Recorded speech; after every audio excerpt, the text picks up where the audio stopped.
እንደምወድሽ እንደማፈቅርሽ እንኳን ለአንቺ ለመናገር ድፍረቱ አልነበረኝም።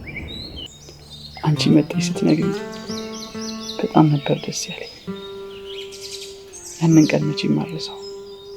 እንዴት የምታምር ፀሐይ ወጥታለች መሰለሽ። አግብቼ መንታ ልጆችን እስከወልድ በጣም ቸኩያለሁ። ሁሉም ነገር እሷን ነው የሚያስታውሰኝ። እንዴ አንተ እስኪ ዝም ብለህ አትፍረድ።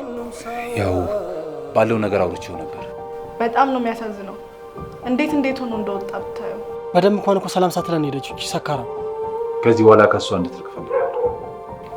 ዛሬማ ከክፍሏም አልወጣች። አንድ ነገር እንድታደርግልኝ እፈልጋለሁ። ቆይ እኔማ አሳያታለሁ። ማን አንተ ደግሞ? ሰማን። እኔ ስለማንም ደንታ የለኝም። እሺ የምትሄደው ምን ሆነ ነው? በጣም እኮ አይናፋን ነበርክ። ይህንን ማንነት የሰጣችሁኝ እናንተ ናችሁ። ማንኝ ብለኝ ነው ግን ራስን የምታስብ? እንድንነጋገር እፈልጋለሁ። አንድ ቀን ቢሆን ደስተኛ ሆኜ አላውቅም። እሷን ደስተኛ ማለት ነው። ምን ላድርግልሽ? እየፈለግሽ ነው ከየት? ምን ቀረኝ ብለህ መጣ? ምን ሆናችሁ ነው? ተወበድ ዛሬ ውስጥ የሚጣት